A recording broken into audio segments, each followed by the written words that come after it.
بسم الله الرحمن الرحيم. قال النبي صلى الله عليه وآله وسلم سلام قبل الكلام السلام عليكم ورحمة الله وبركاته. الحمد لله رب العالمين والصلاة والسلام على أشرف الأنبياء والمرسلين وإمام المتقين وعلى آله وأهل بيته وصحبه أجمعين. أشهد ونشهد أن لا إله إلا الله وأشهد ونشهد أن محمدا عبده ورسوله. إن الحمد لله نحمده ونستعينه ونستغفره ومن شرور أنفسنا ومن سيئات أعمالنا من يهده الله فلا مضل له ومن يضلله فلا هادي له. سبحانك لا علم لنا إلا ما علمتنا إنك أنت العليم الحكيم وتب علينا يا مولانا إنك أنت التواب الرحيم.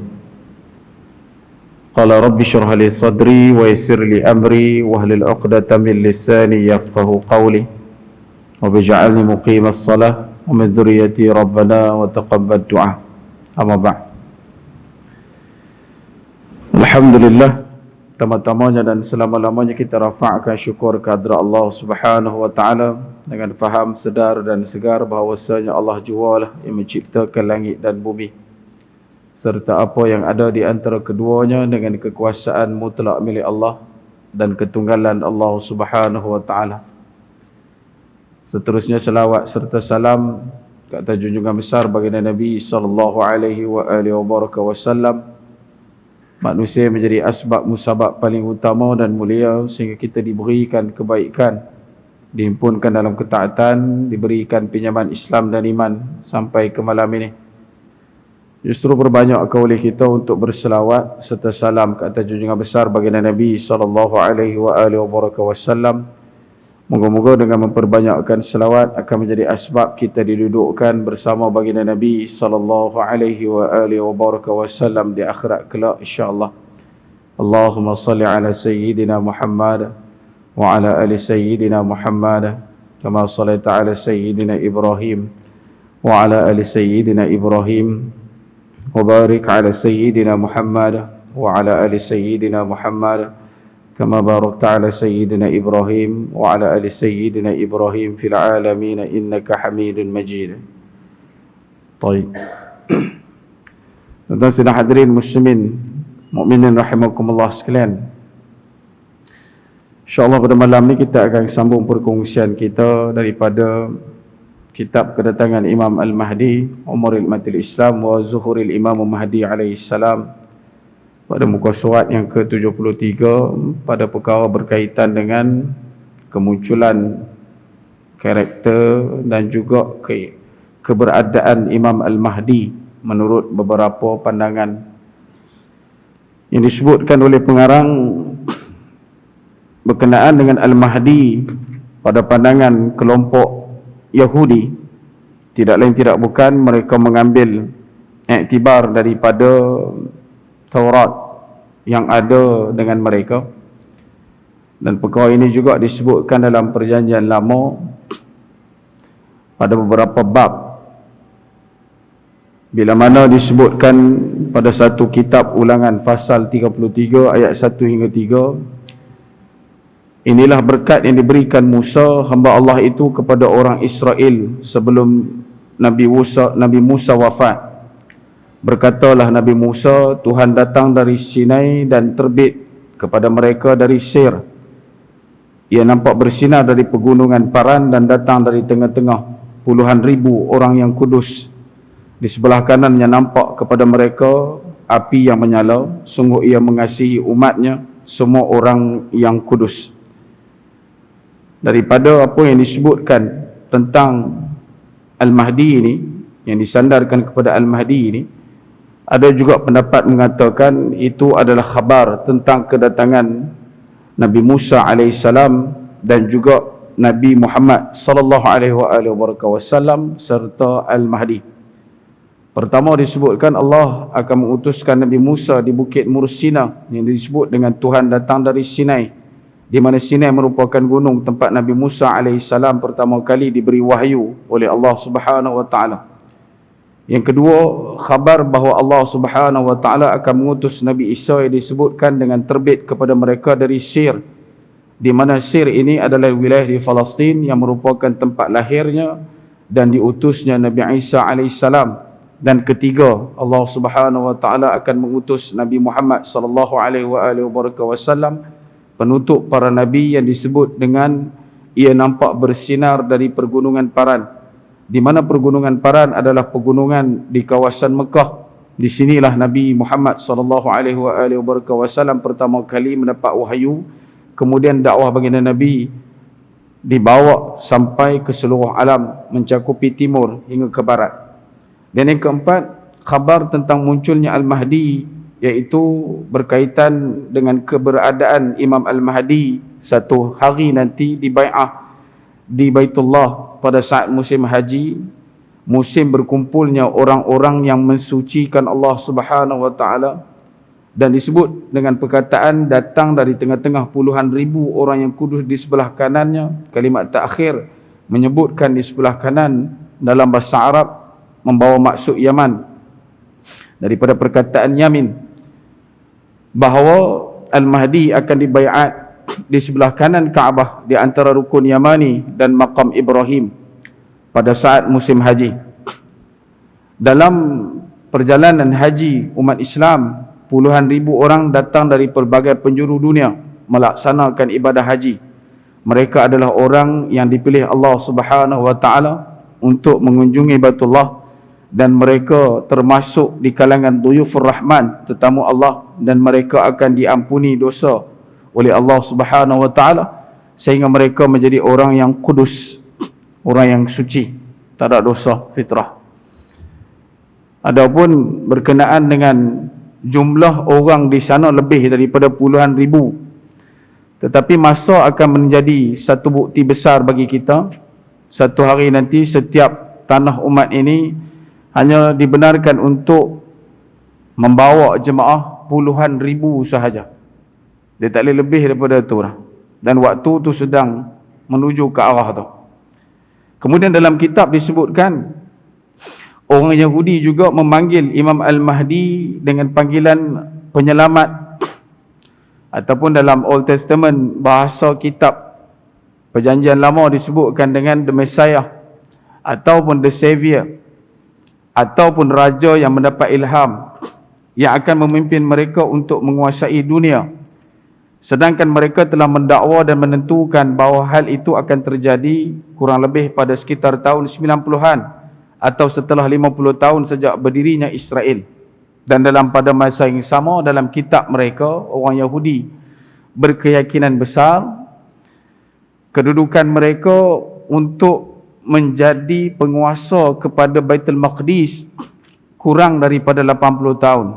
Kalau ikut dalam kitab dia tulis 76 tahun saja mereka akan berkuasa di Palestin.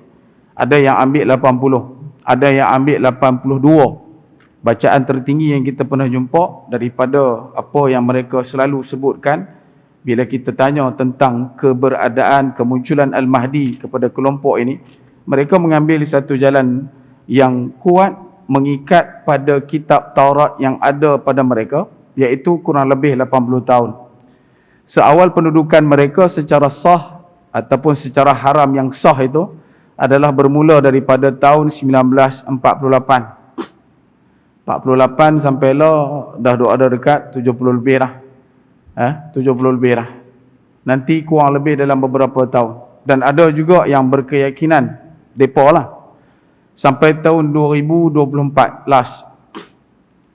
Kemudian dalam waktu yang sama pula, kejatuhan Empayar Islam Osmaniyah juga sekitar 1924, dan akan muncul satu lagi apa yang disebutkan tentang kebangkitan Islam selepas 100 tahun. 3 Mac 1924, nak masuk dah tahun 2024. Cukup dah 100 tahun. Pun begitu, apa yang kita nasihatkan selalu, isu ataupun bicara tentang Al-Mahdi tidaklah perlu untuk kita tertunggu-tunggu. Dalam keadaan kita membiarkan imam di qaryah kita tertunggu-tunggu kita untuk memenuhkan saf di masjid. Duk gelut tunggu Al-Mahdi, imam masjid kampung dia duk gelut tunggu dah. Sampai kesudah tak main-main pun. Bukan sinilah, belah Trinidad and Tobago. Kerana itu disebutkan juga beberapa perhatian di kitab Daniel secara khusus. Yang ini disebutkan oleh Bapa Destos. Kata dia, munculnya negara Israel, selepas itu muncul Al-Masih yang pendusta, Dajjal, dan Tuhan telah menjelaskan jarak waktunya dengan berkata, kebenaranlah yang akan aku sampaikan kepada kamu, bahawa belum berlalu satu generasi ini, maka ini semua akan terjadi. Sampai hari ini, apa yang disebutkan tentang proaktifnya dunia untuk menerima dan mengiktiraf Israel masih lagi berada pada jalan yang tidak keruan. Ada yang bersetuju, ada yang juga tidak mengiktiraf sampai ke hari ini. Dan dalam masa yang sama, titiknya bermula daripada situ. Daripada apa yang disebutkan oleh mereka, bila mana kerajaan haram Israel ini telah pun tertubuh, selepas daripada itu akan bermunculan apa yang disebutkan Dajjalun Kazzabun. Kemudian akan datang Al-Masih Ad-Dajjal, dan perkara ini akan terjadi walaupun belum berlalu satu generasi ini. Maksudnya orang yang lahir pada sekitar waktu dan tahun tersebut masih lagi hidup sampai ke hari ini. Dan pada waktu itu menurut mereka Al-Masih yang pendusta, yang ini perkataan daripada kelompok Nasara kepada orang Kristian, dengan perantaraan para pengikutnya yang akan berteduh di sinagog ataupun Haikal Sulaiman, Candi Sulaiman yang baru. Kemudian dia bersama para ketua pendeta akan mempersembahkan satu sembelihan korban yang dibakar, sedangkan pengikutnya akan berbaris mengelilingi korban tersebut sambil berdoa kepada Allah agar Allah mengirim api dari langit untuk membakar korban tersebut sebagai tanda diterimanya korban mereka oleh Allah. Mereka akan berada di sana selama 7 hari, sebagaimana yang kita ketahui bahawa hal tersebut tidak pernah terbukti. Ini dalam apa yang disebutkan tentang kemunculan Dajjal. Yang menjadi alasan bagi kaum Yahudi bahawa hari besar 3 agama, bila berlakunya hari besar 3 agama pada satu waktu yang sama, iaitu bagi orang Islam, Kristian dan Yahudi, maka pada waktu tersebut mereka akan mengambil kesempatan untuk melakukan apa yang disebutkan tentang korban itu. Bahkan berlebihan pula pada waktu tersebut, yang mereka nantikan perayaan Islam itu adalah perayaan Aidil Adha. Kemudian untuk orang-orang Kristian juga menantikan waktu yang sama, dan Yahudi juga menunggu waktu yang sama. Dan waktu ini menurut orang Yahudi adalah waktu kemunculan Mesiah mereka, yang akan memimpin mereka untuk selamat dari umat-umat yang rosak menurut dakwaan mereka atau golongan Al-Ummiyin, iaitu kaum buta huruf, sesuai dengan ungkapan yang mereka sebut yang mereka sebutkan dan kemudian disebutkan dalam Al-Quran, zalika biannahum qalu laisa alaina fil ummiyin sabilun wa yaquluna 'ala Allahil kadhiba wa hum ya'lamun. Yang demikian itu lantaran mereka mengatakan, tidak ada dosa bagi kami untuk berlaku bohong terhadap orang-orang yang ummiyin, dan mereka berkata dusta kepada Allah padahal mereka mengetahui. Merujuk golongan ummiyin itu adalah kepada faman tabi'a huda, golongan yang mengikut petunjuk Allah Subhanahu wa taala melalui lidah Rasulullah sallallahu alaihi wasallam. Kemudian mengikut pandangan kelompok Kristian, mereka menunggu turunnya Al-Masih dari langit ketika bermulanya peperangan yang menghancurkan tersebut, iaitu Armageddon. Dan perang tersebut menurut dakwaan mereka akan bermula daripada seawal tahun 2000. Apabila Al-Masih telah turun menurut dakwaan mereka, maka ia akan mengangkat para pengikutnya ke atas awan sehingga mereka tidak akan disusahkan, disakiti atau keganasan peperangan tersebut. Jadi dia akan turun untuk mengamankan dan menempatkan para pengikutnya kepada sebahagian yang cekal. Orang Islam mengimani bagaimana ia juga diimani oleh kaum Nasara bahawa Al-Masih Ibnu Maryam akan turun dari langit namun dia akan turun bukanlah sebagai Tuhan sebagaimana yang diduga oleh kaum Nasara, namun sebagai Rasul yang akan menghancurkan tanda salib, membunuh babi dan menghapuskan jizyah, iaitu ufti terhadap orang-orang yang tidak mahu memeluk agama Islam, kerana ia akan mengikuti ajaran Nabi Muhammad sallallahu alaihi wasallam dan tidak akan menerima agama selain agama Islam ataupun pedang. Baik. Situasi yang berlaku pada kelompok Yahudi dan Nasara ni lebih kepada nak meletakkan Imam Al-Mahdi ataupun penyelamat itu berada di kalangan kelompok mereka. Dan benda ni bukan benda baru, tuan-tuan. Daripada perjalanan dakwah Nabi SAW fasa ketiga, masuk selepas daripada kewafatan Sayyidatina Khadijah, baginda Nabi SAW berada dalam situasi yang kurang lebih sama. Bila mana ada 6 orang yang datang daripada Madinah masuk ke Mekah, dan kemudian Nabi SAW tawarkan kepada mereka untuk memeluk Islam. Dan Nabi SAW mengakui depan mereka, kata Nabi adalah Nabi. Dan 6 orang ni, kalau tuan-tuan tengok dalam sirah, antaranya dalam kitab Rahih Al-Makhtum disebut, mereka mai ke Mekah bukan untuk buat cari perlindungan ke apa ke, tetapi memang nak cari Nabi akhir. Kerana di Madinah pada waktu tu ada satu perkara yang berlaku, yang banyak isu lah. Peperangan Bu'ath berlaku pada waktu yang sama. Kemudian puak Nadir dan juga Bani Quraidah, kelompok Yahudi, menyokong Aus, Khadraj juga telah memberikan amaran kepada dua kelompok Yahudi ni tadi, jangan duk sokong Aus.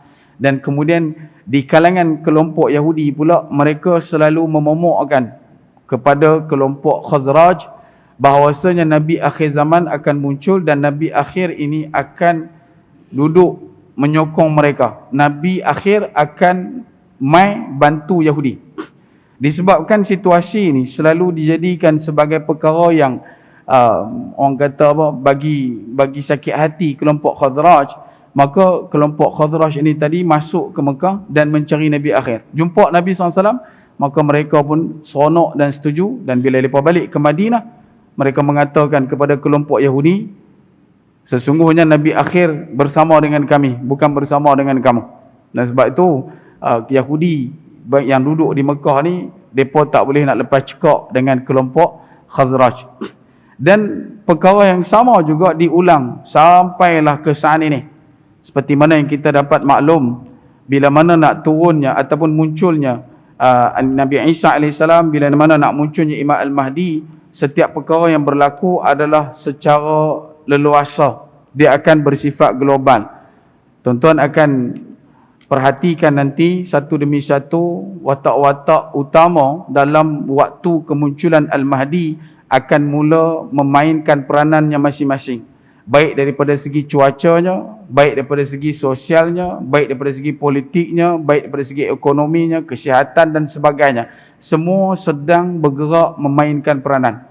Daripada segi cuaca, ya, kita telah pun dihidangkan dengan pembawaan watak yang cukup menarik dan tak mampu untuk kita elakkan benda tu. Satu demi satu bencana muncul dan nanti sedang disusun, sedang berlaku, yang sedang bergerak akan muncul pula satu kejadian yang kita tak akan pernah rasa boleh jadi, pasti nanti akan berlaku. Bahkan yang lebih menakjubkan, bila mana Nabi SAW mengatakan nanti akan mai satu ketika kamu perlu berbai'ah kepada Al-Mahdi walaupun terpaksa merangkak dalam salji yang tebal, ya, menuju ke arah tu. Dan nak menuju ke arah tu, bila Jazirah Arab berlaku perkara sedemikian, pastinya perubahan cuaca dan juga iklim ini akan terkesan kepada seluruh dunia. Takkan mungkin titik hemisfera utara yang nak direndahkan sampai ke kawasan Jazirah Arab, dia bergerak, yang lain tak bergerak, dia mesti bergerak. Bila sebut kita bergerak, dulu kita duk dengar El Nino, La Nina. Lah ni macam-macam lah, segala macam. Tak ada nak bubuh nama dah setengah, tak tahu sampai lah. Bukan kata PJPN nak bubuh nama lu baru benda tu nak main. Tak ada nak bubuh nama, dah sampai dah. Tak ada nak fikir. Dan sebab itu, antara makanan yang terakhir yang kita ada, perbanyakkan zikrullah. Jangan pernah mencaci maki musibah. Jangan pernah duduk dalam keadaan membenci bala dan juga malapetaka. Mereka juga adalah makhluk Allah yang disegerakan datang kepada kita. Antaranya kata Sayyidina Umar adalah disebabkan oleh segala kemaksiatan yang masih lagi belum kita tinggalkan. Bukan kata buat tak, kita tinggalkan. Maksudnya duduk dalam keadaan 100% tidak reda dengan maksiat. Di saat dunia berada dalam keadaan pandemik, Malaysia juga diuji dengan musibah. Tuan-tuan tahu prime time, waktu yang paling utama di Malaysia disajikan benda-benda lawak. Ni. Tapi duk minta kata supaya bencana tu dijauhkan. Kita mulut minta lain, tetapi perbuatan kita minta lain. Kita mengundang benda yang kita tak mau undang, tak kepelik. Sama seperti mana kelompok yang kita sebutkan ini. Mereka mengatakan kepada Allah, sami'na wa asaina. Kami dengar, tetapi kami bermaksiat, kami menentang, kami menolak. Bahkan tidak menjadi satu kepelikan. Bila mana apa yang berlaku ini, sisinya, sipi-sipinya datang menerjah ke arah kita tanpa ada belas kasihan. Kerana kita duduk dalam keadaan hanya pakaian sahaja menyembah Allah, tetapi hati kita menyembah masa, hati kita menyembah harta, hati kita menyembah manusia. Dan kerana itu, sedang hadirin muslimin, mukminin rahimakumullah sekalian, antara peringatan yang boleh kita bawakan adalah senantiasa untuk bersedia mengagungkan dan juga memuliakan Allah Azza wa Jalla wa Ala dalam apa juga keadaan yang berlaku. Kemudian disebutkan lagi oleh penulis apakah yang dikatakan oleh kaum muslimin tentang peperangan yang terakhir ini, peperangan Armageddon ini. Kita mengatakan bahawa peperangan tersebut adalah dekat dan pertemuan itu hampir terjadi, bahkan lebih dekat dari dugaan para penunggu dan peramal. Akan tetapi Rasulullah sallallahu alaihi wasallam tidak pernah memberi batasan waktu tertentu akan terjadinya peperangan tersebut. Namun baginda Nabi sallallahu alaihi wasallam secara umumnya telah menerangkan tanda-tanda dan isyarat-isyarat umum, dan hebatnya semua tanda-tanda dan isyarat-isyarat yang baginda Nabi sallallahu alaihi wasallam terangkan tersebut telah muncul dan terbukti. Maka ketika ini kita mengamati dan menunggu sahaja sambil bersiap sedia, dan kami mengatakan pada waktu terjadinya peperangan tersebut berkisar seperti perkataan ahli kitab di atas, kemungkinan waktunya akan awal atau lambat sedikit, dan waktu tersebut tidak akan keluar dari perkiraan antara waktu yang sedikit dan sedikit. Maksudnya sama ada sedikit lebih ataupun sedikit kurang pada waktu yang ditetapkan.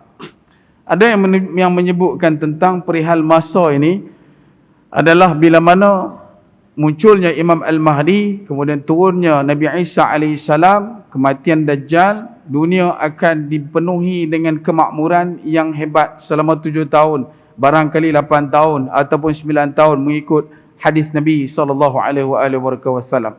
Selepas Imam Al-Mahdi menaungi kerajaan pemerintahannya selama 7 tahun, maka diberikan dalam satu riwayat masuk tahun ke-8 kepada keturunan Arab Qahtan, dan mereka ni akan pegang selepas daripada 8 tahun masuk ke 9 tahun, kemudian berlakunya kiamat. Dan disebutkan juga dalam kitab oleh penulis, sepanjang lingkungan waktu tersebut kita akan dapati berlakunya pengkhianatan Rom ke atas umat Islam. Setelah berlakunya peperangan sekutu yang terbesar yang disebutkan sebagai Armageddon, maka kaum Rom, Eropah, Amerika ataupun Bani Ishaq akan mengkhianati umat Islam. Sedangkan kita sudah mendapat kemenangan dari peperangan tersebut bersama dengan mereka, dan juga mendapat harta rampasan perang dengan selamat. Dan kemudian berdiri seorang lelaki daripada kelompok Kristian mengatakan salib telah menang, salib telah menang. Datang seorang muslimin, lelaki yang kemudian telah pun menghabiskan lelaki tersebut, lelaki Kristian tersebut.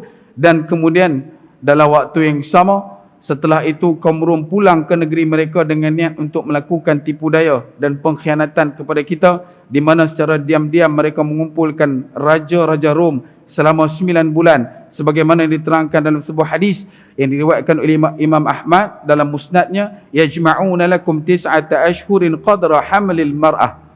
Disebutkan kata Imam Ahmad dalam musnadnya, Mereka akan mengumpulkan kekuatan untuk menyerang kamu dalam waktu 9 bulan. Kira-kira waktu seorang perempuan hamil. Kira-kira waktu hamilnya seorang perempuan. Dan masa pengumpulan kekuatan tersebut, muncullah Al-Mahdi dan beliau akan memimpin kaum muslimin dalam peperangan yang paling besar, Al-Malhamah Al-Kubra. Dan ada pun tempat yang akan menjadi pusat kepimpinan, pusat utama, menjadi command center kepada umat Islam adalah di tempat yang dinamakan sebagai Ghutah, dekat dengan Damsyik. Sedangkan kaum Rom akan bergerak menuju Syria dan turun di A'maq atau di Dabik yang juga terletak dekat dengan Damsyik dalam sebuah kumpulan bala tentera dengan 80 bendera, yang di mana di bawah tiap-tiap bendera tersebut 12,000 orang tentera. Dan daripada kalam hadis, Nabi sebut menyerang tentera dari belakang. Maksud dari belakang tu ada ulama sebut daripada kawasan atas, dia turun mai ke kawasan Syria.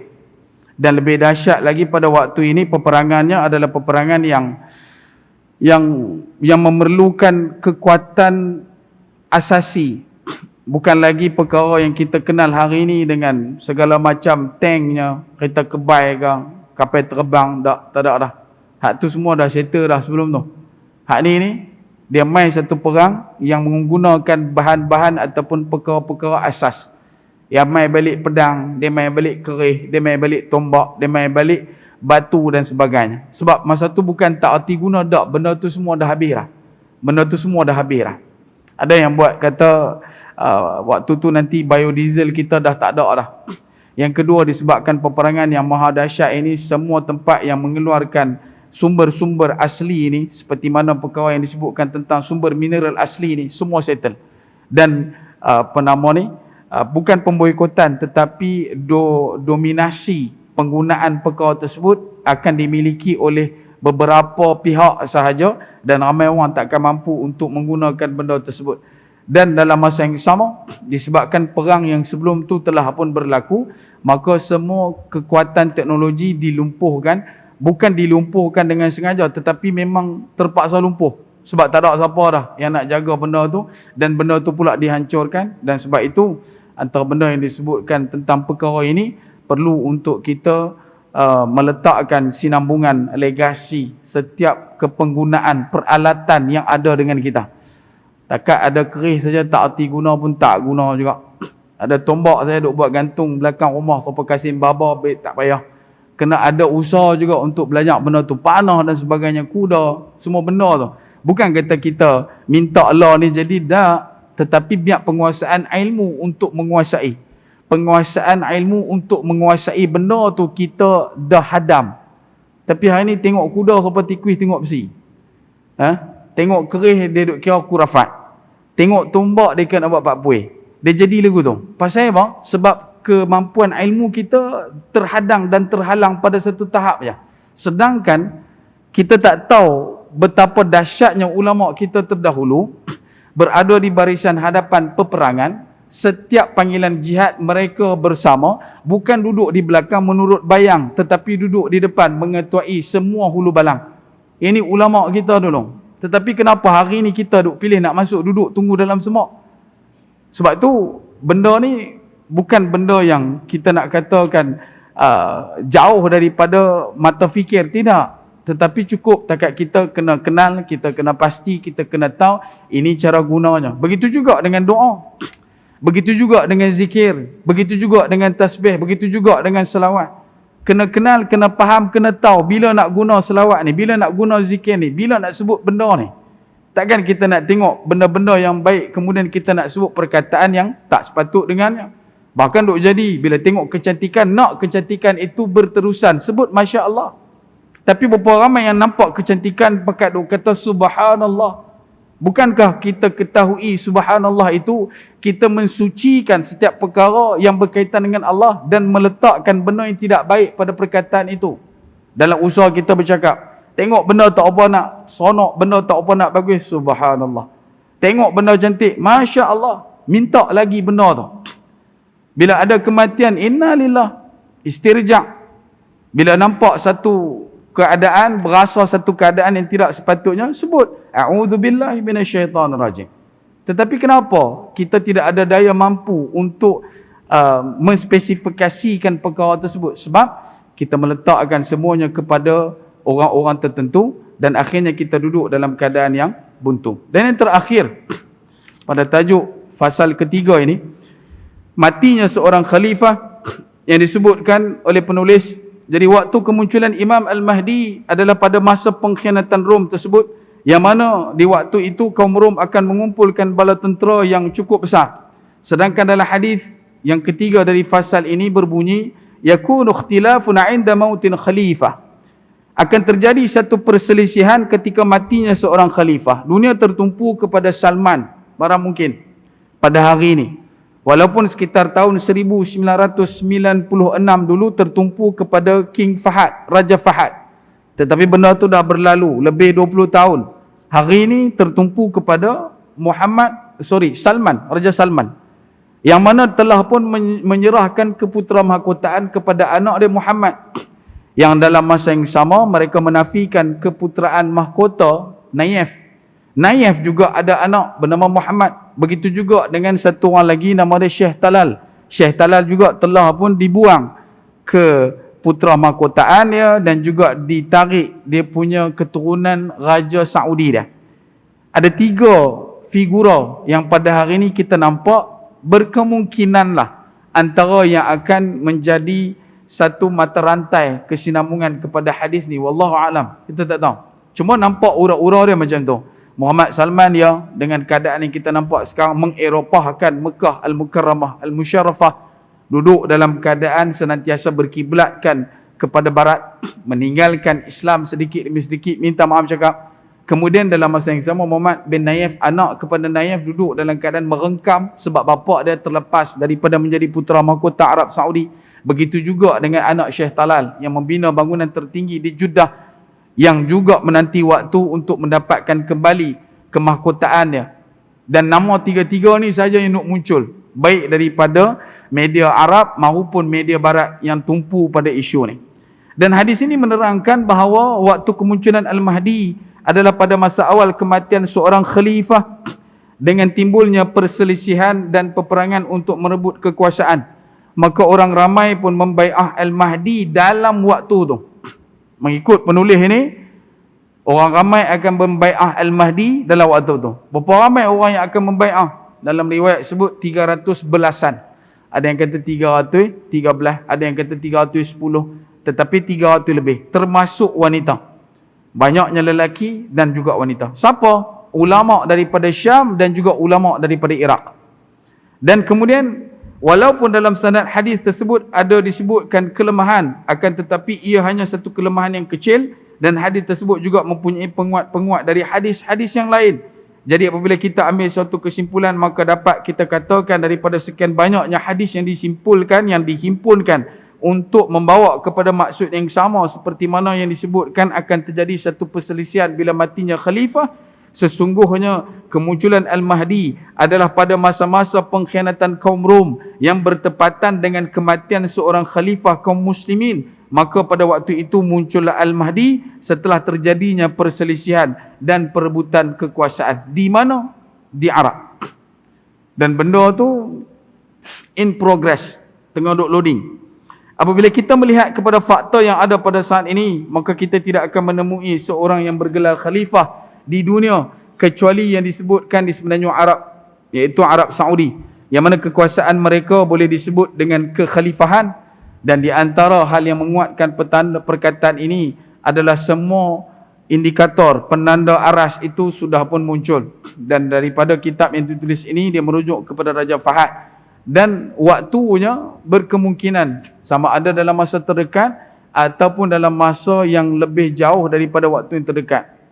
Dan dalam masa yang sama, seperti yang kita sebutkan hari itu, urusan untuk Haramain berada dalam satu keadaan yang dia one wing, dia sat, dia macam tu, sat, dia macam ni, ya, in process, in progress, sebab nak sampai ke waktu tu. Wallahualam. Cuma apa yang kita nak sebutkan juga, maka adakah ini dia khalifah yang mana kematian dia nanti akan menjadi tanda kemunculan kepada Al-Mahdi? Wallahu a'lam. dengan apa yang akan terjadi, wallahu taala a'lam. Sebab itu tuan-tuan, sedang hadirin muslimin mukminin rahimakumullah sekalian, proses untuk kita memahami setiap perkara yang bakal berlaku di akhir zaman tidak akan mungkin mampu untuk kita faham dan selesaikan dengan sebegitu mudah dalam satu malam. Melainkan kita duduk dengan tertib dan teliti memerhatikan perjalanan umat manusia hari ini.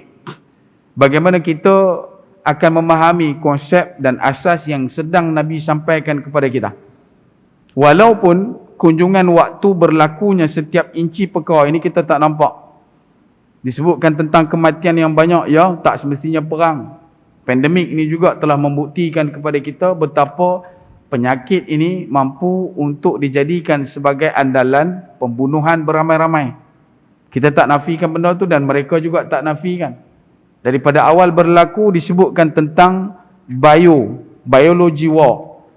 Perang biologi. Ya, senjata biokimia. Ya, disebutkan. Dan hari ini yang berlaku adalah penguasaan farmasi dunia untuk terus menakluk, memenuhkan temolok pada satu ketika, dan dalam masa yang sama mendudukkan kita berada dalam keadaan yang senantiasa waspada. Maka tak jadi satu kepelikan pun yang sekarang ini bila mana ulama sebutkan dan ulama hadapkan kita berada dalam suasana perang.